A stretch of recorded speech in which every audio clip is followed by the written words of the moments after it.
Ladies and gentlemen, we are back again sa ating podcast. Mrs. K, we have a special guest this episode. Kasi siyempre, sa mga events na napupuntahan natin, parating may mga tao tayong nami-meet. At itong ating guest na to, Mrs. K.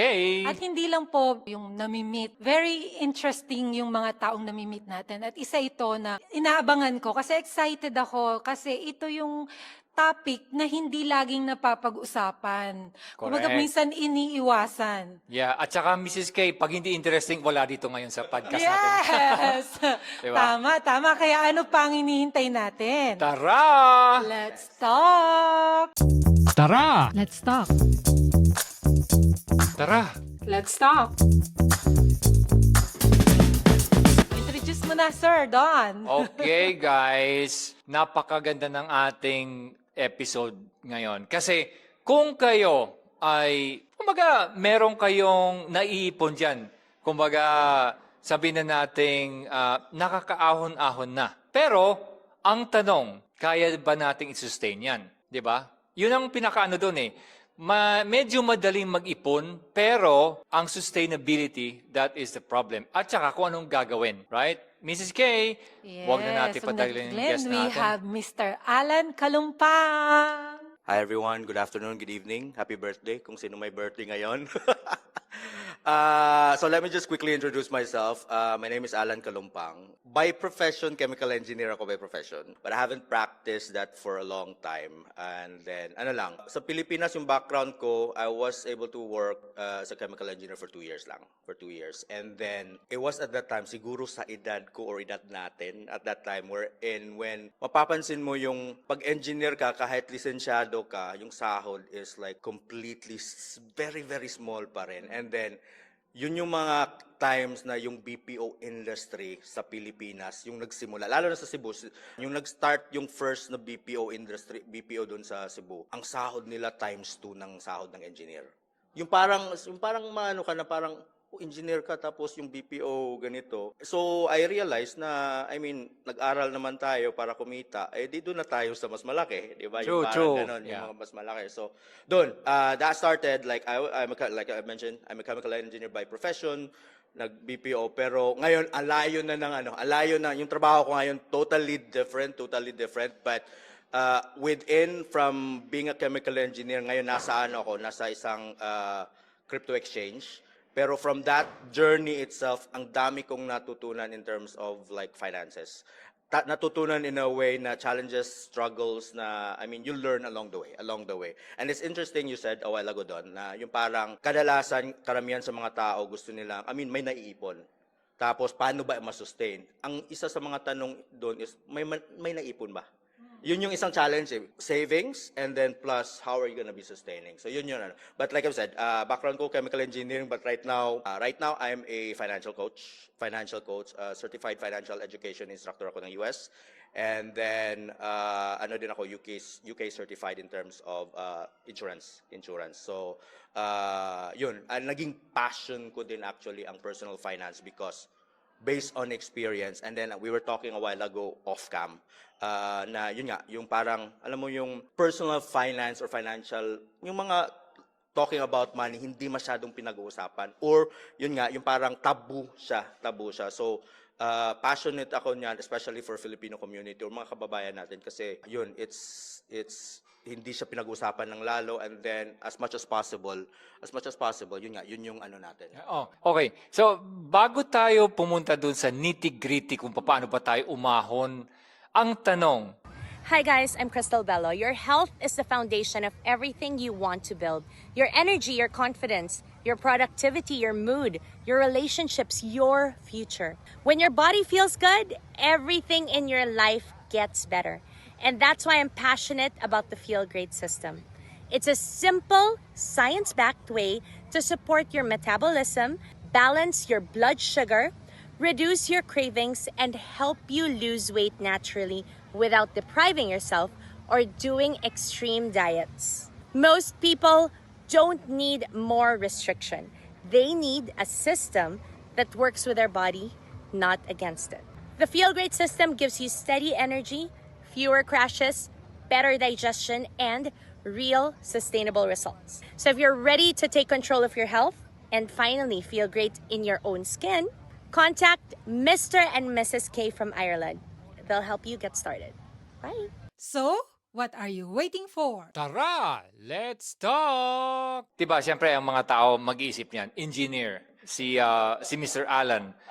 Now, kasi siyempre ang pagiging engineer, hindi naman yan basta-basta pag sa Pinas. Gumagastos ang magulang. Kayo ba ay medyo nakakaangat-angat sa buhay? Ang tanong, ganun Sa yun Pilipinas. Sa Pilipinas. Nung noon. Nanindig yung balahibo ko. I'm proud to say na galing talaga kami sa baba. Wow, that's I'm proud to say, because like, I'm grateful for that experience because you have a gift of contrast in a way that you can compare. That's a good question kasi when sasabihin ko na galing ako sa baba is because kasi ako yung eldest. Mga eldest pala tayo dito. Yeah, we're all Ano eldest siya, here. nakatira kami sa abandoned hospital. Yun yung ano namin, yung when I was growing up, yung kwarto namin, nursery. So ganun, yung mga hindi kapitbahay, kasi isang compound yun, isang building ng hospital. Yung mga, hindi mga kapitbahay, how do you, kapit room? Ano ba tawag doon? Yung same compound. May nagsistay sa operating room, may nagsistay sa mga, so ano talaga siya, tas yung baba nun is parang family planning clinic. But like I've said, like, a shared bathroom yun. For all, so yun yung parang, from a child, siguro, from a child's perspective, parang ano ba to, ganito, ganyan. But then later on, you'll come to realize na that experience helped you shape who you are right now. So, I'm grateful na to answer your question, yun nga, galing talaga kami sa baba and then the struggle going up. Hindi naman yung parang, I mean, ganun na ano. So, Alan, paano ka nakapag-aral? Pinag-aral ka ba ng tiyahin, ng tito, ganyan, or may nag-sponsor sa'yo? Scholar? So yung baka kasi makita to ng mga auntie ko ng mga ganun. So sa side ng mom ko naman, medyo naman sila well off in a way. Pero yung yung parang when my mom and the whole family started, yung hindi naman they wanted to like be independent in a way. So they want to be independent in a way. So yun yung to answer your question, paano ako of course public school. And then when I was in high school, scholar, definitely scholar. And then sinigurado din ng nanay ko, ng mom ko na because she was a pharmacist at the time. And then when I go to college, dapat may din scholarship. So before I went to college, nag-teacher na yung nanay ko sa University of San Carlos. So, and then when when nag-enroll ako sa San Carlos, scholar din ako kasi teacher yung So, it was scholar. And then it's interesting as well kasi yung next ko na sibling is 6 years younger than me. And then I always joke with my mom or my parents na parang magandang family planning to kasi nakagraduate na ako, may trabaho na, nagka-college na yung dalawa. So yung parang yun yung mga pwedeng makatulong na sa So yes, we were supported in a way by family, by like sponsor yung scholarship ng mga ganon. So high school tsaka sa college do. Yeah. Tama, no? Okay, so 2 years ka nag-work as a chemical engineer and then BPO for how long? And then ano yun na yung journey mo noon, after nun? So, yun nga, nag-BPO ko, I was a trainer, and then for 4 to 5 years. And then later on, yung parang sabi ko, there could probably better, like opportunities as well. So, I wanted to go abroad. Yun naman talaga yung mindset natin dati, yung parang mas maganda yung abroad, ganito, malaki yung sahod. I mean, expectation versus reality, yung mga gano'n na. So, ang ko noon, nag-apply ako for US, lahat. Ang napasukan ko lang talaga is yung sa Dubai. Bilang engineer yon or? Yung sa US, it was interesting because like I applied as a photographer. Oh, wow. As a photographer, yun. Kasi gusto ko lang na makapasok. And then yung sa Dubai naman, it was interesting because pwede ka naman mag-visit visa sa Dubai eh. And then You can find a job there. You'll try to find a job there. So sabi ko naman sa sarili ko, kung hindi ako ma-approve sa mga iba-ibang sana naman itong Dubai na ikaw na nga bumili ng ticket, ikaw na nga doon. So hopefully I can go there. But then again, it's a risk. So I had to let go of my existing job. And then yun nga, nag-risk ako doon na hopefully Dubai can provide some future, kumbaga, mga ganun. Kumbaga dito mo sasabi na it's not where you graduated from, di ba? It's not where you are, kumbaga, ipinanganak ka man na mayaman, hindi yun ang magsasabi na magiging successful ka. Kundi ang grit na sinasabi. The grit and the experiences. Kasi, balikan natin, no? So, eto na, nasa Dubai. Nasa Dubai na tayo. Lumaki ang kita. Which is, lahat tayo makaka-relate dito. Kasi, yun yung goal natin maka-abroad, makaipon. Pero, nakaipon ba? Eto, so, interesado ako na marinig kung ano yung journey mo, kung bakit tayo napunta ngayon dito sa financial literature na to. Yes. Ano lang siya, yun yung tanong eh. So, pumunta ako ng Dubai mga 2007. Ito, magkaalaman na yung ilan. So, mga around 2007 yun.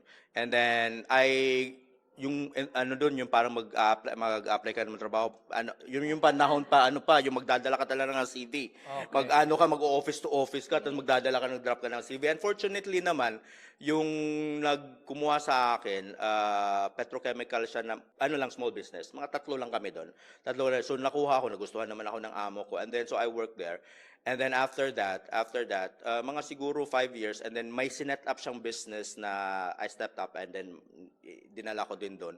And then later on, nag-move ako ng different companies. And then I realized, siguro mga 2015-16, engineer ka, malaki sahod mo, ba't wala kang naipon? Wala kang naipon. And it's interesting because I had like 4 or 5 credit cards maxed out. As in like, alam mo yung, ang dami mong utang. There were reasons, pero ayaw ko naman gamitin yung rason na yun. But the list, I had like 4 or 5 credit cards na maxed out. Dumating sa point na even makaka-receive ka ng demand letters from bank. Yung gano'n na parang, I mean like, what happened? You're earning this much, but you don't even have savings. Yeah, and then you big have debts pa. Yeah. You have debts pa. So parang sabi ko, talaga siya, yun yung parang, it was a wake-up call for me. It was a wake-up call for me na parang, no, this has to change. This has to change. So because of that, it was like, sabi ko, may ilang taon na ako noon, yung parang, no, like, basta, yung parang, hindi naman midlife crisis, pero yung, alam mo, you've been into a lot. And then later on, yun nga, parang wala kang ipon. So sabi ko, no, this has to change. But I don't have any financial background. Kasi nga, chemical engineering, ganun yung mga business development, lahat-lahat. Wala akong personal finance talaga. Sabi ko, no, if I have to learn about personal finance, I have to be in the industry. So yung parang, I have to find a way. So ang nangyari nun, may Filipino community doon na nagtuturo ng mga personal finance. So it was like Filipino community yung nagtuturo ng first. May session sila, may seminar sila, may workshop silang ginawa. Unang session na inatinan ko, debt elimination. Wow, that's good. Yung parang sabi ko, ito kailangan Needed talaga. Kailangan talaga to. So parang paano ba i-eliminate tong debt na to? So yun, and then I became so involved with that community na. With that community, yung organization na yun, it was a non-profit org, and then we set it apart. Ako ng founder ng parang yung sinet up namin siya as a parang naging profit siya pero social enterprise lang siya in a way. So yun yung and then sa akin is para siyang alam mo yung okay, so what's next? You have the knowledge. So, but like parang nagmamadali na ako na parang I have to be in the industry. So ang ginawa ko, sabi ko, papasok kaya ako as a financial advisor. Yung parang tas yung parang nandun yung parang imposter syndrome mo, 'di ba? Parang financial advisor ka, dami mga utang advice ka, 'di ba? Yung parang di ba yung parang paano mo i-convince? Hihirit sana ako na. Di ba? Hihiritan kita Sasabihin ko, for yourself? Di ba parang financial advisor kasi magbebenta ka ng ganito, ganyan. Tapos parang ganun. So, ang ginawa ko last time, meron akong kaibigan na financial advisor. Nagre-refer lang ako sa kanya. Tapos may na referral pero ang ginagawa ko is tinuturuan ko hindi ako nagre-refer. Sasabihin ko na parang, uy, upo tayo, mag-discuss tayo ng ganito. Kasi parang na-realize ko na kailangan tong ituro yung personal finance to everyone. To everyone. And then, alam mo yung kung galing sa puso mo talaga na parang, no, this has to be shared to all. Yung parang gano'n na parang, it became my mission in a way to, no, hindi. Kailangan tong i-share, dapat i-share to sa lahat. So, naging passionate ako doon na parang, upo tayo, kung gusto mong interested ka ng ganito, I can teach you mga ganun. Upo tayo, dalawa lang kayo, walang problema. And then later on, kung interested naman sila to get insurance and stuff, yun na yung nire-refer ko na sila sa ano. So, it started there, and then sa sobrang dami ko nang nirefer, sinabi na ng kaibigan namin na parang, mag-financial advisor ka na lang nga talaga, yung parang gano'n. So, dun nagsimula yung ano ko. Oo, yung parang, yun yung parang, so yun, parang sabi ko, I had to be in the industry. So naging financial advisor ako. Pero ang challenge nga nun is yung parang, ang dami mo utang, ganito, ganyan. So, but I have to build my credibility in a way. I have to build my credibility because how can I like convince people? How can I teach or how can I educate or how can I like convince them to get investments and stuff? It seems like you're fighting with your own demon. Oo, kasi parang imposter syndrome Imposter syndrome na financial ba, dami mong utang baka ganun. So, pero yun nga, pero na ano ko, I have to how do you call that? I have to of course, along the way, sinisettle ko na yung mga debts ko, pero hindi siya ang bilis. Hindi, I mean, it has to take a long time. And then, so ang ginawa ko, in order for me to gain more credibility, nag-exams ako. Although hindi siya required, so I have to like really make sure because meron na, while I was doing the first years ko ng financial advisor, may mga Pinoy yung market ko talaga. Sabi ko yung niche ko Pinoy kasi gusto kong tulungan yung mga Pinoy. Hindi ayaw ko na ng mga kung may mga ibang lahi, okay lang, pero yung focus ko talaga mga Pinoy. May magtatanong sa akin na, Alan, why would I believe you? Parang ganun, why would I believe you? Tapos sinasabi, good thing yun nga, kasi binibuild ko yung credibility ko, ipapakita ko sa kanila na, eto, I passed this is my certification, this is my na parang, you cannot easily find any financial advisor na may ganito. So, I had to like build that credibility in a way. So, yun yung parang doon siya nag-start talaga. Yeah. Kasi actually, naririnig ko to kasi marami tayong mga kaibigan na nag-work sa Dubai and nakukwento nila na yun nga, marami daw mga Pilipino na malalaki ang utang. And then yung iba nga tumatakas. Which is, ngayon, hindi mo na matatakasan ng utang mo, di ba? Kasi everything is online. Yes. Kasi Like, siyempre kahit pumunta ka sabi mo ng Ireland, UK, USA, konektado lahat yun eh. yeah. Unlike before, naalala mo, when we applied for our mortgage, hindi naman nila kinuha yung bank account natin sa Pilipinas. Eh. Wala silang tinanong.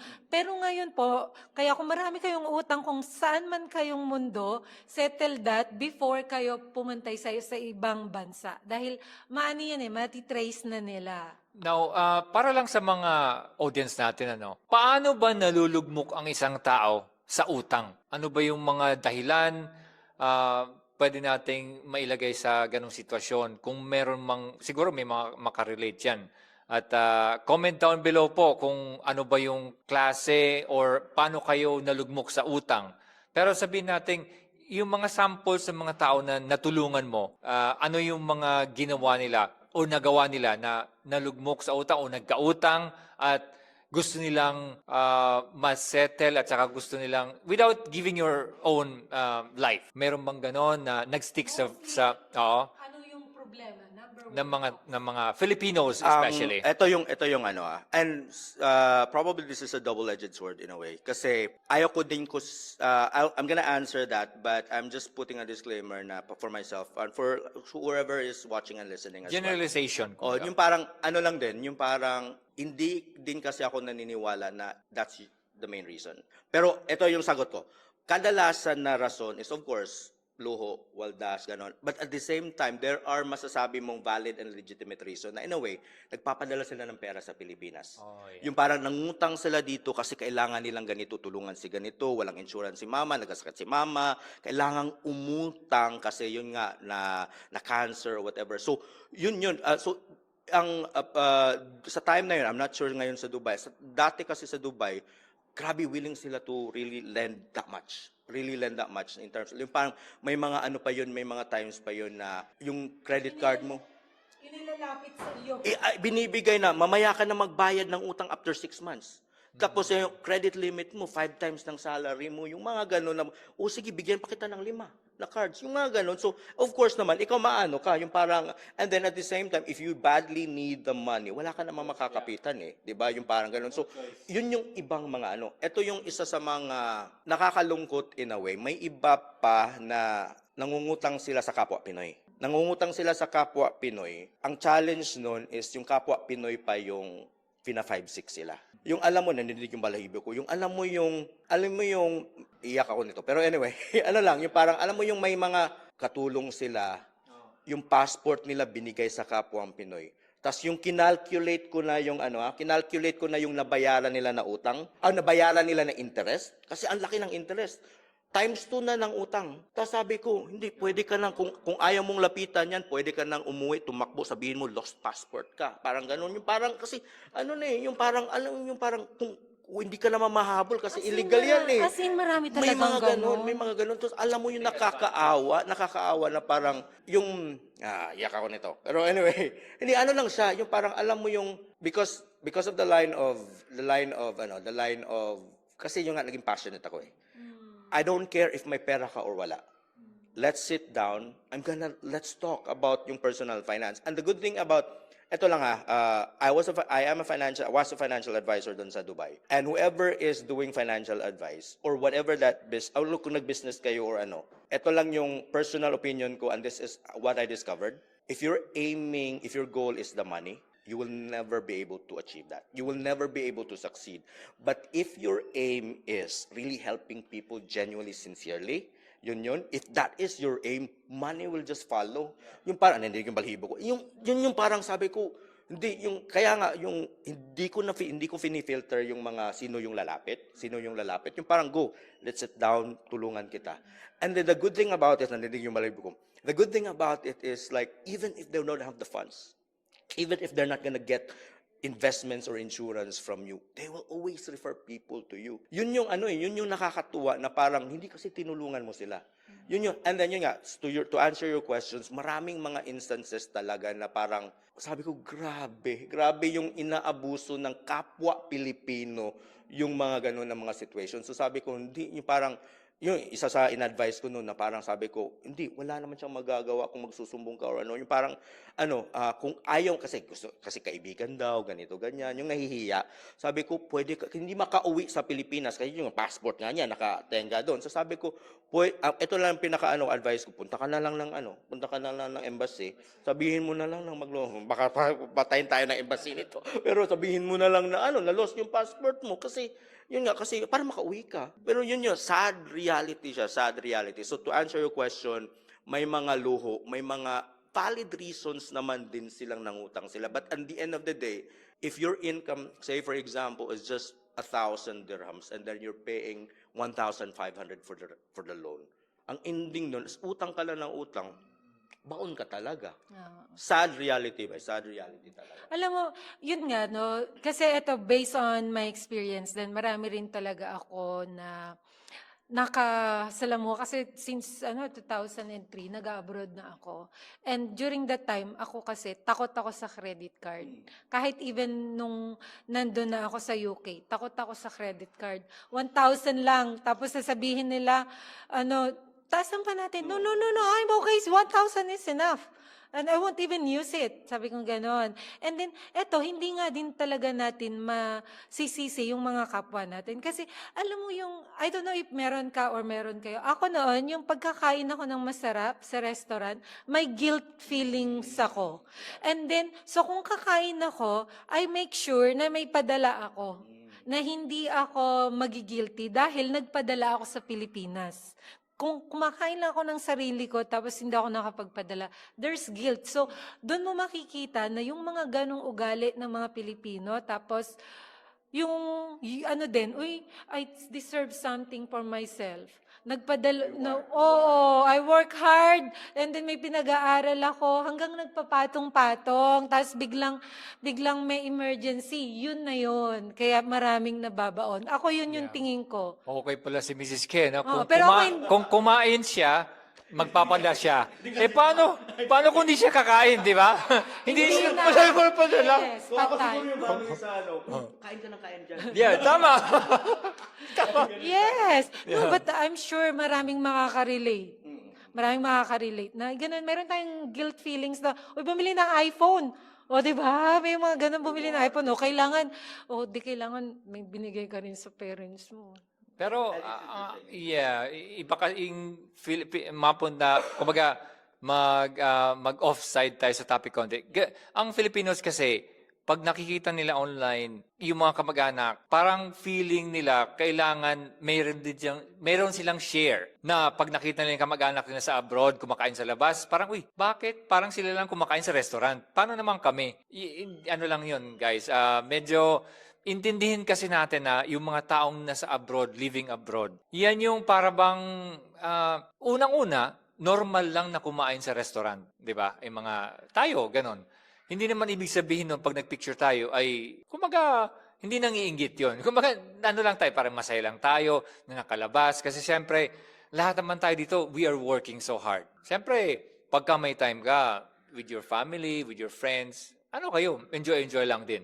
Diba? Ganon. Pwede naman na nagpicture ka kasi gusto mong i-document para may memory next True. year. Di ba? Yung Correct. ay, kumain pala ako dito. Yes. Alam, payat-payat ko pa nito. Oh, Di ba? Tama. Oh, di ba? Ang payat-payat. Tama. Di ba? Totoo. Ganon talagang ano. Interesting talaga to na yung ating mga kababayan is matauhan or matuto kung ano ba tong financial literacy na to. Dahil tayo, lumaki tayo nung panahon natin, nung nag-aaral tayo, wala naman tayong financial subject eh. 'Di ba? Math lang, mathematics, algebra. O, ganun lang. Yeah, lagi kasi sinasabi na, mag-aral ka para magkaroon ka ng magandang trabaho. Hindi kagaya, pag nakita mo kasi yung mga successful personalities, people, pag nakita mo mga ano sila mga hindi nakapagtapos ng college, 'di ba? Tapos kung actually yung mismo ma-share ko lang ng konti, no, yung meron akong tita na yung asawa niya, apparently yung husband niya before tumutulong din sa shop na kumbaga hindi naman nag-aral, nakatapos man, I'm not sure. Pero yun ang story. Tumutulong sa shop ng tito niya. And then eventually, nagkaroon na siya ng mismong shop niya. Siya na mismo yung parang nagtitrade hanggang sa naging talagang kumita, naging milyonaryo. Doon mo makita na parang hindi mo kailangang mag-aral sa college para matuto kang maghawak ng pera. 'Di ba? Kagaya nung mapunta tayo sa book mo. Yan. Iyan natin ng konti. Ano ba yung nilalaman nitong book mo? Entitled, This Way to Freedom. Yan guys. This Way to Freedom. Maano mo sa atin ng konti yung book mo para at least... At saka kung saan ba siya available. Yon, paki-plug na lang din. Ang ano lang, itong book na to, yun nga, ano lang siya, it's a realization in a way for me to, parang, yun nga, you talk about, wala talaga tayong, actually ngayon, parang sa DepEd, nabasa ko a few years back na may, ano na siya, part na yung personal financial literacy, financial education. Part na siya, which is actually good kasi grateful na tayo na may ganon. So, ang ano siya, I'm not sure kung nasa curriculum ba talaga. Parang nabasa ko yan na sa DepEd inano na nila. So, yung nga, when I started like yung yung wake up call ko, na no, kailangan pala ng ganito. So, along the way, na-realize ko na ito yung mga challenges natin. Ito yung marami tayong mababasa na libro. May maraming content sa YouTube. May maraming mga information doon. Ang problema lang talaga is, how are you going to piece them all together na applicable sa'yo? And then I always tell people, hindi naman balibo ko, I always tell people kasi totoo naman you can find books. May Robert Kiyosaki, may Chinkitan, may mga ganon. So maraming mga libro, pero may maraming YouTube. Pwede mong mapanood. Pero then again, how can you apply that to your own personal circumstance? Kasi iba-iba. So yun. And I'm fortunate enough, as a financial advisor, I'm able to talk to different people and knowing their individual circumstance. Yung parang ganun. So, sabi ko, okay, ito pala yung mga usual problem. And then personally, applicable, nakaka-relate ako. So yun nga, sabi ko, maraming mga books, English books, American books, pero walang masyadong Filipino books. Kung may Filipino books man din, it is really generic, or about person. Yung mga generic lang, and then, or it probably talks about stock market, yung mga ganun, but it's hindi siya holistic in a way. So, if I do a financial, nakaano na ba kayo? May na-meet ba kayo ng mga financial advisors sa Pilipinas? O na-try nyo? Wala. Okay, ganun. Dito lang. Dito lang. How long did it take you to, if there was a financial advice that happened, like how long did it take you to discuss the whole thing? Yung parang, and then you sign up, if you ever sign up. Mga ilang, Sandali lang. May parang mga an hour na ano lang yan session na yung about... Oo, yung sa ganun, mortgage lang, oo. sa mortgage lang. So, ang ano lang, if I do a financial advice, sa akin ang focus ko talaga is insurance lang. Insurance lang. Although I can provide other investments, mga other sa insurance lang. So, ang ano lang din is when I do a financial advice, hindi siya financial advice. Really, it's a holistic personal finance. Na titingnan talaga natin and it will take me 3 hours to 4 hours. Okay. Na when we sit down. And then after that, doon na ako, kung makita ko na kailangan mo pala ng ganito, then we set up another time. Kasi when I approach people, hindi ako as a financial advisor. I'm not gonna sell any product to you. We're gonna talk about your challenges, your plans, your goals. And then if we think na, pwede mong ganito, pwede kang kumuha dito, we will meet and I'll be representing the company na. But then at least I know that I am not only your option. You can get other options sa Pilipinas, yung parang ganon. So, ganon yung ano ko. So, the book, nag-evolve siya into a personal finance coaching. So, ang ginagawa namin ni Rafa, ni JR, kasi passionate kami, nagsa-seminar, nag-workshop kami. Nag-workshop kami 4 hours na workshop na I'll send you the link later on na Peso Mastery yung tawag. It's free. And then food, lahat-lahat. And then later on, yun yung tuturuan yung mga kababayan natin about ano. So the book itself is basically about, ito yung parang coaching framework ko. Basically, ang coaching framework ko kasi is parang 4 process. I-assess natin yung mindset mo. Importante yan. Your relationship with money. Because no matter how you know how to invest, where to find money, where to invest your money, but your relationship with money is medyo tagilid, medyo taligid. Hindi talaga gagana. I'll give you an example later. But anyway, mind setting, and then after that, assessing where you are right now and where you want to be. And then after that, let's sit down, ilatag na natin yung mapa. Kung paano mo i-achieve yung goal na to based on where you are now. And then after that, yung follow through na. So, I've been doing that as a financial coach, and then nagsaseminar din ako, but I still later realized na a lot of people will not be able to talk to me personally. A lot of people will not be able to attend our seminars. Siyempre, nahihiya. I mean, aside from that, because probably they don't have other opportunities. So that's why I wrote the book. So sabi ko na parang kung wala man silang time, wala silang then eto may libro. Yes. It's available sa Amazon.ie, kung kahit sa Amazon na. So that's the reason why I wrote the book, because I want to reach as many Filipinos as possible. Yun talaga yung purpose. Maganda yon na itong book na ito is kasi I'm sure talaga maraming taong mahihiya yan. Usapang pere. Pagka ganyan, isa yan, usapang pera, usapang love life, usapang psychological, mga problem. Alam mo yan, yan yung nakahihiya. Pero nakakatuwa na ngayon nagiging open na yung mga tao.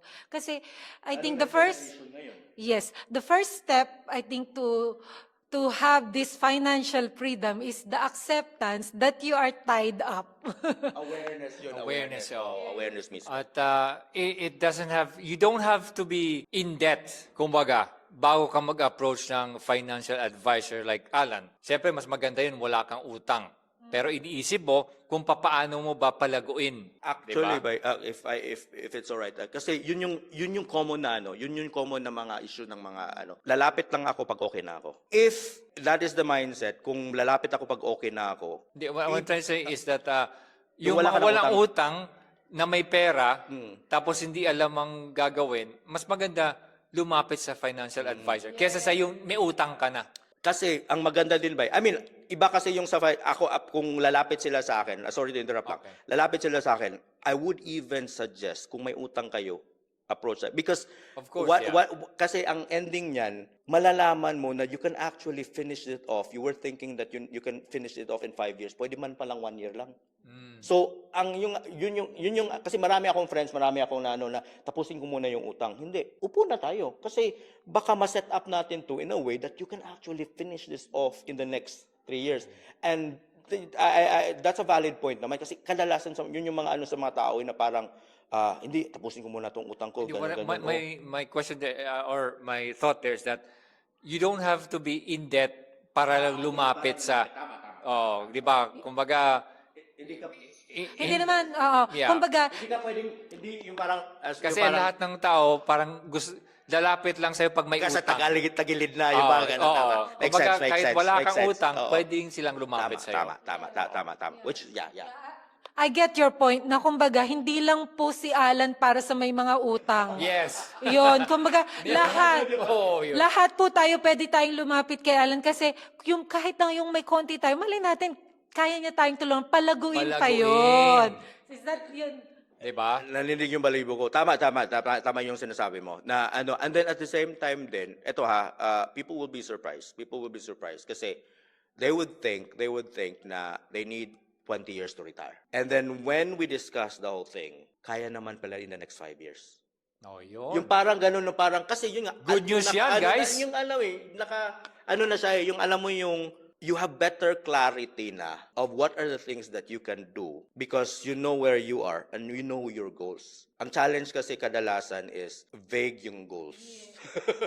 True. Yeah. Yung parang nasanay na kasi tayo sa ikot ng ating buhay. Yes. So parang okay, we're okay naman eh. Yung pala, kaya tayo mami mukhang kailangan nating mag-extend para sa ating retirement. Yan. So, guys, if you'd like to know more about financial advising, you can contact Alan. And of course, guys, ito yung kanyang book. Diba? So, yun. Alan, again, if you can repeat kung saan pwedeng kunin at saan pwedeng bumili, availability and everything like that. And your contacts. So, in terms of the book, you can always get it from Amazon. Sila yung publisher nito. Amazon.com, Amazon.ie. You can buy. And search mo lang This Way to Freedom by Alan Kalumpang. And then, I have a website, alankalumpang.com. So, lahat nandun na details, background ko, and everything. And I always offer, tinatawag ko na discovery calls. So, if you have questions, may booking ako doon, online calendar that you can actually book a 30-minute session. It's free. Kung mga kung ano yung mga questions nyo, and then I'll definitely be able to answer your questions, hopefully. And currently, guys, si Alan is he's residing in Ireland at the moment. Ito tanong ko lang ha, syempre yun nga yung may mga nahihiya. Meron bang anonymous din dyan? Anonymous Pwede mo mag-message sa'yo yes, anonymously. or yung manghihingi ng financial advisor na advice na anonymous, bigay nila yung mga detail mo. Meron bang ganon? Unfortunately, wala eh. But pwede naman sila mag-email. May email naman contact doon. And then, maybe they can just use a different email.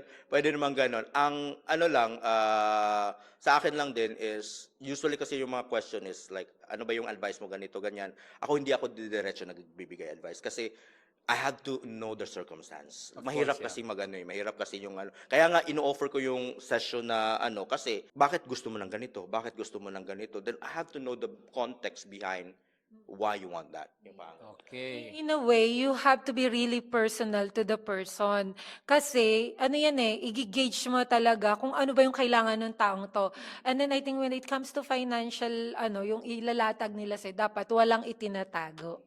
Yan. Okay, guys. Maraming salamat. At syempre, guys, please contact Alan para sa inyong mga pag may mga problema financially or gusto pang kumita or maging financially stable and free. Now, thank you very much, Alan, for the opportunity. yes, for being with us. And Mrs. K. Yes, I can't wait to read this book. Kaya kayo din sana po ay maging interested in. Look, we have Alan's detail. Thank you, Thank you. guys. Hanggang sa muli. Tara! Let's talk! Tara! Let's talk. Tara! Let's talk.